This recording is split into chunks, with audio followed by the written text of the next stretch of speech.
நம்ம கல்யாணம் வேலை கிடைக்குமா? ஆ இருக்கே. சர்வரு, கிளீனரு, மாஸ்டர்னு எல்லா வேலைக்குமே ஆள் இருக்கு. தின்னுட்டு போறதுக்கு தான் ஆள் இல்ல. தின்னுட்டு காசை கொடுத்துட்டு போ. என்ன பாஸ் இப்படி பேசுறீங்க?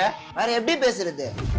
ஏண்டா வேலை கேட்டு வரணும்ட்டா ஒரு பணிவு இல்ல. பணிவா?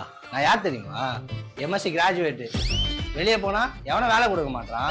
பசங்க கூட சொன்னானுங்க டெலிவரி வேலைக்கு பார்க்க சொல்லி. இந்த வெயிட்ல நம்மளால பைக்லாம் ஓட்டுனுக்க முடியாது. இதே கடையிலாம் அங்க கொடுக்க வேண்டிய ஃபுட் தான் இங்கே கொடுக்க போறோம்.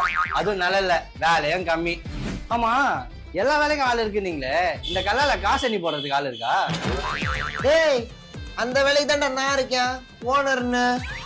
அப்புறம் இந்த வேலையில கூட இப்படி எண்ணும் போது இத்தனை விரல் யூஸ் பண்ற மாதிரி இருக்கும். ஒரே ஒரு விரலை மட்டும் யூஸ் பண்ணி மொத்த வேலையும் பண்ற மாதிரி ஒரு வேலை இருக்கு, பண்றியா? சொல்லு பாசே. ஒண்ணும் இல்ல, நேரா போய் ரைட்டு திரும்பினா ஒரு சுடுகாடு இருக்கும், எலக்ட்ரிக் சுடுகாடு. போய் படுத்துட்டு ஒரு பட்டன் அமுத்து, எல்லா வேலையும் முடிஞ்சிடும்.